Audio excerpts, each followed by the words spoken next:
We come to the end of week 2 looking and examining the life of Job kind of as a prototype for our own personal suffering and times of trial that you and I will go through. If it is said that many of us are either in the midst of trial, going through calamity, going through tough times, or we are being delivered from that time of testing and to have to go through it all the way in and again, and God is looking for faithful followers of Him who will endure and who will, like Christ, endure to the end. And so we look to Christ, the author and perfecter of our faith, who for the joy set before Him endured all the shame, all the scoffing, all the pain, all the sorrow, and He endured. And so we look to Him as the model, as the example for our Christian faith. And that does not mean we don't look at these other individuals through the Old Testament, like Job, who, had 3 friends who sat with him for 7 days. The misery and the plight that Job was going through was long and hard, and it needed God's help. It needed God's perspective, and yet that's what Job ultimately sought to learn from the Lord. That He was in charge. He was His care over Job's life. He felt it, though at times Job enlisted a lot of questions to the Lord during his time of suffering. And you and I can do that as well. We can question God in a respectful way. And in all this, Job did not sin. What an example that you and I can look to as we follow both men and women in the Old Testament and even into the New. David went through some times of testing in his own life, trial.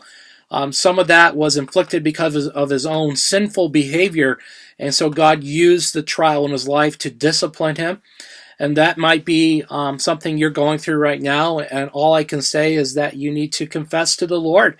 You need to sing to Him a new song that He puts in your heart, and trust that as you go through those times of long pain, or maybe the night feels long, but let me tell you that the new day comes, and a new day comes with a new song that you can sing to the Lord.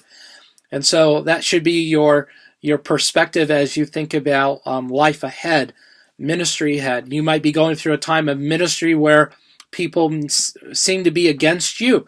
Maybe there is something in your life, and I've had to question this in my life.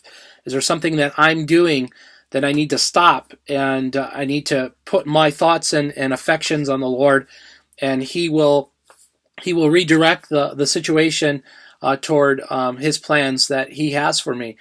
Other times we might be facing opposition. If you're living in another country where opposition is against the church, and you're just there because of God's sovereignty in your life, and you're going to have to trust Him even more, and know that during these long days of misery, these long days of pain and feeling obstacle on every side. Paul felt that in his earthly ministry. He toiled long. There was obstacle after obstacle. There were long nights of going hungry, feeling the pain of the church upon him. But he trusted the Lord. He trusted God through those long days. And so I would like to encourage you as you end week 2 that you're to place your trust in the God who has it all together and working these details out in your life. And I hope and I trust that the reading material spoke powerfully to you, and you were able to glean and pull out some meaningful statements in your discussion threads, and also kind of leap you forward as we move ahead to week 3 in the finality of this course. Looking forward to interacting with you in other situations, whether through your assignments, discussion threads, or offline through an email or Skype. God's blessings to you.